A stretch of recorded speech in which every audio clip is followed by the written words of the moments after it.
اعوذ باللہ من الشیطان اللعین الرجیم بسم اللہ الرحمن الرحیم ان اللہ ملائکۃ یصلون علی النبی یا ایھا الذین آمنوا صلوا علیہ وسلموا تسلیما اللہم صل علی محمد وعلی محمد وعجل فرجا واشرنا معهم وزدنا محبتا۔ محترم ناظرین، السلام علیکم ورحمۃ اللہ وبرکاتہ۔ الحمدللہ تربیت اولاد کے حوالے سے آج ہمارا یہ درس نمبر 116 ہے، اور اس بیچ میں جو سلسلہ چل رہا تھا امام زمانہ کے حوالے سے، بیچ میں تھوڑا سا ڈیویٹ ہوا تھا، اور ایک یا دو درس میں حاضر بھی نہیں ہو سکا، کیونکہ کچھ مصروفیتوں کی وجہ سے، کچھ سفر وغیرہ کی وجہ سے۔ اس کی معذرت کے ساتھ آج پھر سے امام زمانہ کے ٹاپک کی طرف آتے ہوئے میرے نوجوان بچوں کے لیے، میرے کم سن بچوں کے لیے اور میرے بھائیوں کے لیے کچھ پیغامات لے کے آیا ہوں۔ وہ یہ ہے کہ دیکھیے، ہم اس دور میں ہیں جو غیبت امام زمانہ کا دور ہے، اور غیبت امام زمانہ میں اب سوال یہ پیدا ہوتا ہے کہ ہمارے دل میں کتنی خواہش ہے کہ ہم امام سے ملیں۔ اپنے آپ کو انالائز کیجئے، آپ سے زیادہ آپ کو کوئی نہیں جانتا۔ کیا واقعی آپ امام کے چاہنے والے ہیں؟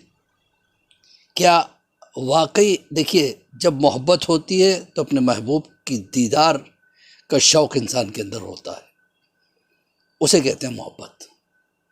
جس سے محبت ہوتی ہے اس سے ملاقات کرنے کی تمنا ہوتی ہے،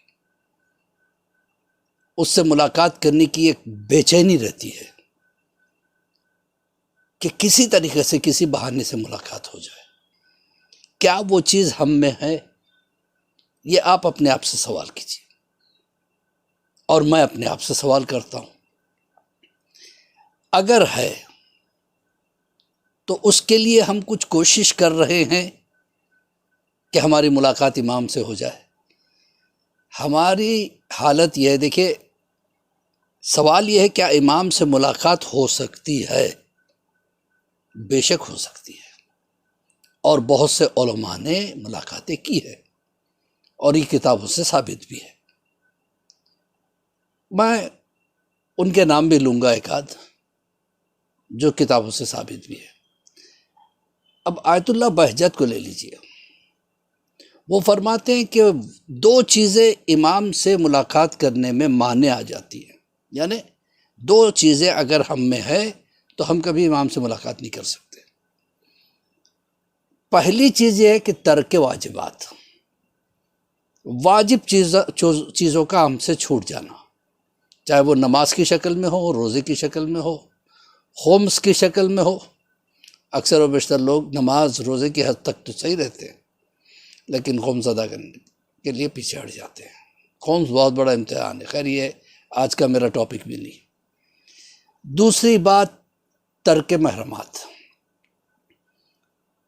ترک محرمات نہ کرنے کی وجہ سے، یعنی حرام کام سے ہم بچتے نہیں، واجب کو ہم چھوڑ دیتے ہیں۔ اگر یہ دو چیزیں ہم میں پائی جاتی ہے، ہم کبھی امام سے ملاقات نہیں کر سکتے۔ اور کیسے ہو سکے گی امام سے ملاقات؟ کچھ تو کوالٹی ہونا ضروری ہے۔ پہلی کوالٹی یہ ہے کہ امام کے لیے ہم کر کیا رہے ہیں۔ کچھ تو انیشیٹو لیجیے آپ کہ میں امام کے لیے کروں گا۔ صدقہ امام کے لیے نکالا جاتا ہے، بے شک بہت سے نکالتے بھی ہیں، وہ ایک جاری رکھیے گا، اور دعائیں کیجیے گا۔ پوچھا گیا کہ امام سے ملاقات کرنے کے لیے کیا عمل کرنا چاہیے، تو علماء نے ہمیں بتایا کہ امام سے ملاقات کرنے کے لیے کم سے کم یہ ہے کہ امام سے ملنے کی خواہش دل میں ہو، اور صرف جس خواہش نہیں، بے چینی ہو، تمنا ہو۔ پھر اس خواہش کو عمل میں لانے کے لیے کوشش کرنا، یعنی دعائیں مانگنا۔ ہر دعا میں امام کو شامل کر لیجیے، ہر نماز میں امام کے لیے دعا مانگیے، پروردگار ہماری ملاقات امام سے کروا دے۔ کتنے لوگ ہم میں سے یہ کرتے ہیں؟ ہماری محبت کی حالت تو یہ ہے، ایک آدھ مجلس کر لی، ایک آدھ جشن کر لیا، حد سے حد واٹس ایپ پہ میسیجز کر دیے، ہم سمجھ گئے ہماری ذمہ داری ختم ہو گئی۔ ایسے کب تک چلے گا؟ اور ہم یہ کہتے ہیں ہمارے امام ہماری سے ملاقات نہیں کرتے۔ اور امام سے اگر ہم دعا بھی مانگتے ہیں تو کیا دعا مانگتے ہیں؟ مولا ہمیں اولاد دے دو، مولا ہمیں مال و دولت دے دو، ہمارا بزنس ڈیولپ ہو جائے، ہماری نوکری لگ جائے، مولا مکان نہیں ہے مکان دے دو۔ تڑپ کے کبھی آپ نے دعا مانگی ہے مولا مجھے آپ سے ملاقات کرنا اور کچھ نہیں چاہیے، مولا ایک بار مجھ سے ملاقات کر لو، مولا ایک بار مجھ سے ملاقات کر لو اور مولا میری ہدایت کرو، مولا آپ سے ملنے کی تمنا میرے دل میں بے چینی کی حد تک چلی جائے۔ کبھی ہم یہ دعا کرتے ہیں؟ دیکھیے اذان کے فوراً بعد دعا کی قبولیت کا وقت ہوتا ہے، اس وقت ضرور دعا کیجیے، وضو کر کے دعا مانگیے، باوضو رہنے کی کوشش کیجیے۔ انسان جب باوضو رہنا شروع کرتا ہے تو اس کی دعائیں قبول ہوتی رہتی ہیں۔ آغا بہجت کہتے ہیں کہ 3 کام کرو جس سے امام سے ملاقات ہو سکتی ہے۔ سب سے زیادہ جتنا ہو سکے صلوات کی تسبیح پڑھتے جانا، وعجل فرجہم کے ساتھ، اور امام کو ہدیہ کرتے چلے جانا، ایک یہ۔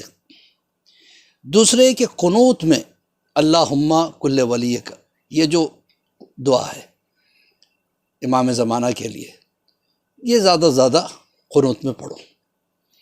تیسری چیز کیا ہے؟ جتنا ہو سکے جمکران جاؤ، کیونکہ جمکران وہ جگہ ہے جہاں امام سے ملاقات ہو سکتی ہے اور امام ملاقات کرتے بھی ہیں۔ اب کچھ علماء ایسے گزرے ہیں جن کی ملاقاتیں ہوئی ہیں، جیسے آیت اللہ تقی بافقی، یہ بڑے مجاہد قسم کے عالم دین تھے، کئی مرتبہ جیل بھی کیا گیا، کئی مرتبہ وطن سے انہیں نکال بھی دیا گیا۔ امام زمانہ کے اتنے چاہنے والے ہوتے تھے کہ ہر وقت امام کی خدمت کے لیے تیار رہتے تھے، اور جو کرتے تھے امام کی خوشنودی کی نیت سے کرتے تھے۔ اور یہاں تک کہ ان کے بھائی بھی آغا باقر، آیت اللہ باقر، ان سے بھی انہوں نے کہا تھا کہ دیکھو میرے سے ملاقات کئی مرتبہ امام کی ہو چکی ہے، اور جب بھی میری کوئی خواہش ہوتی ہے میں جمکران جاتا ہوں اور امام سے مانگتا ہوں، وہ میری خواہش پوری کرتے ہیں، لیکن یہ باتیں میری زندگی میں بیان نہیں کرنا، میرے مرنے کے بعد بیان کرنا۔ اور ایسا ہی انہوں نے کیا۔ تو ان کے کئی واقعات ایسے ملتے ہیں جو امام سے ملاقات کیے۔ مثلاً ایک مرتبہ انہوں نے سوچا میں نجف سے قم اور مشہد پیدل جاؤں گا امام کی خوشنودی کے خاطر، اور زیارت کروں گا، اور کہا مولا راستے میں ضرور مجھ سے مل لینا۔ دیکھیے یہ ہوتی ہے خواہش۔ اب چلے، نجف سے چلے، صلوات پڑھتے جاتے، امام کو ہدیہ کرتے جاتے، صلوات پڑھتے جاتے، امام کو ہدیہ کرتے۔ کڑاکے کی سردیوں کا موسم تھا، ایک راستے میں جب رات ہوگی بہت تیز سردی ہو رہی تھی، تو ایک ہوٹل کہہ لیجئے یا مسافر خانہ کہہ لیجئے وہ نظر آیا، گئے تو دیکھا کہ لوگ شراب پی رہے ہیں، گانے بجانے میں ہیں۔ اب پریشان ہو گئے، باہر رہتا ہوں تو سردی میں اکڑ جاؤں گا، مر جاؤں گا، اندر کیسے جاؤں جہاں گانا ہو۔ دیکھیے یہ چیز ہوتی ہے، احتیاط ضروری ہے۔ آج ہم زیارت عاشور میں کہتے ہیں مولا میری صلح اس سے ہے جس سے آپ کی صلح ہے، میری جنگ اس سے ہے جس سے آپ کی جنگ ہے۔ امام کی جنگ تو شیطان سے ہے، اور ہم نے شیطان کو تو اپنا دوست بنا رکھا ہے۔ ہمیں گانے بجانے اچھے لگتے ہیں، استغفر اللہ ربی واتوب الیہ، میں سب کی بات نہیں کر رہا ہوں، کچھ ایسے ہیں جو اللہ انہیں ہدایت دے، اپنے آپ کو ماڈرنائزیشن میں شمار کرنے کے لیے، ماڈرنائز بتانے کے لیے موسیقی سے بھی دوستی کرتے، ہر وہ چیز جو امام کو تکلیف دیتی ہے ہمیں اس سے دور رہنا ہے۔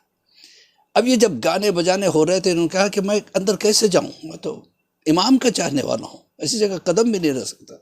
اب ایک طرف سردی ہے، کھڑاکے کی سردی، اتنے میں پیچھے سے آواز آئی، نام لے کے کسی نے پکارا اور کہا کہ اے تقی بافقی، آپ ادھر آ جاؤ۔ دیکھا تو سامنے ایک دم روشن چہرہ، دیکھ کے ہی پتہ چل گیا کہ امام زمانہ ہے۔ دوڑ کے ان کے پاس پہنچے، کہتے ان کے پاس میں گیا، وہ ایک پیڑ کے سائے میں بیٹھے ہوئے تھے، میں وہیں جا کے بیٹھ گیا۔ پھر مجھے نہ سردی کا احساس ہوا، پھر میں اپنے آپ کو بھول گیا میں کون ہوں، کہاں ہوں، کس جگہ ہوں، اور امام کے ساتھ تھا۔ ساری رات ان سے علم حاصل کرتا رہا، مجھے پتہ بھی نہیں چلا کیسے رات گزر گئی۔ میں نے کہا کہ حضور میں پیدل جا رہا ہوں شہزادی قم اور امام رضا کی زیارت کے لیے، آپ کی جد کی زیارت کے لیے، آپ اور کہاں کہاں ملاقات کریں گے؟ کہا میں اور 2 جگہ تم سے ملوں گا، قم میں بھی ملوں گا، مشہد میں بھی ملوں گا۔ قم گئے، 3 دن گزر گئے، امام سے ملاقات نہیں ہوئی۔ چوتھے دن انہیں وہاں سے نکلنا تھا مشہد کے لیے، روتے ہوئے نکلے۔ جب مشہد پہنچے تو مشہد میں امام سے ملاقات ہوئی۔ کہا مولا آپ قم میں ملاقات نہیں کی آپ نے؟ کہا میں آیا تھا ملنے تم سے، اس وقت تم ایک مومنہ کو سر جھکائے ہوئے مسائل شرعی سمجھا رہے تھے، میں تمہارے برابر میں بیٹھا ہوا تھا اور تم نے مجھے پہچانا نہیں۔ کبھی کبھی امام ہمارے درمیان میں ہوتے ہیں، ہم انہیں پہچانتے نہیں۔ اسی عالم دین سے ایک اور واقعہ مشہور ہے کہ ایک زمانے میں بہت کڑاکے کی سردی تھی، تو کچھ اسٹوڈنٹس ان کے پاس آئے، آ کے کہنے لگے کہ 400 اسٹوڈنٹس ہیں ہم، اور ہمارے پاس جو عبائیں ہیں وہ پتلی ہے، ہمیں موٹی عبائیں چاہیے۔ کہا اتنا پیسہ تو میرے پاس نہیں ہے، لیکن میں جمکران جاؤں گا، میرے مولا سے مانگوں گا۔ کتنا کانفیڈنس ہے! عمل ہو تو ایسا ہونا چاہیے جس میں کانفیڈنس پیدا ہو جائے۔ گئے جمکران، جا کے توسل کیا امام سے، پھر واپس آئے، جمعے کے دن حوضے کو آنے کی بات کہنے لگے۔ امام نے مجھ سے وعدہ کر دیا کہ 400 عبائیں آ جائیں گی، اب یہ میں نہیں جانتا کیسے آئیں گی، لیکن آ جائیں گی۔ ہفتے ہی کے دن ایک تاجر آیا، آ کے کچھ نہ کچھ خدمت کرنا چاہتا تھا مدرسے کی، دیکھا سردیوں کا موسم ہے، تو اس نے 400 عبائیں، پوچھا کتنے اسٹوڈنٹس ہیں، کہا 400، تو 400 عبائیں لا کے تحفے میں دے کے چلا گیا۔ تو عزیزان محترم، جتنی انسان میں ایک بے چینی ہوتی ہے امام سے ملاقات کی، اتنے جلدی امام سے ملاقات ہو سکتی ہے۔ اللہ ہمیں توفیق دے۔ میں اسی کے ساتھ مولوی عباس علی خوئی کا سلام قبول کیجئے۔ میں دعا گو ہوں کہ پروردگار ہمیں وہ توفیق دے کہ ہم وہ کر سکے جو امام کو چاہیے، ہم ایسے بن سکے جیسے امام چاہتے ہیں۔ پروردگار ہمیں ایسا بنا دے جیسے میرے مولا چاہتے ہیں اور جیسے تو چاہتا ہے۔ ہمارے گناہ نے کبیرہ و صغیرہ کو معاف فرما۔ پروردگار بحق زہرا و بیہا بالوہا بنوہا، ہماری اس خدمت کو قبول فرما۔ یہ چھوٹی سی میری خدمت ہے، جو میری کوشش تو یہی ہے کہ میں پورے عقیدے اور تقدس کے ساتھ اس کو انجام دوں۔ اس خدمت میں کوئی لالچ سے نہیں کر رہا ہوں یہ چیز، جو یہ چینل میں نے چلایا ہے، اور مجھے خوشی ہے کہ آپ لوگ ماشاءاللہ سنتے بھی ہو اور بہت مجھے ہمت بھی دلاتے ہو۔ بس آپ سے یہی خواہش ہے کہ اگر آپ نے سبسکرائب نہ کیا ہو تو کر لیں، اور اس چھوٹے چھوٹے کلپس کو آگے بڑھاتے جائیں۔ فقط والسلام ورحمۃ اللہ وبرکاتہ۔ خدا حافظ، فی امان اللہ۔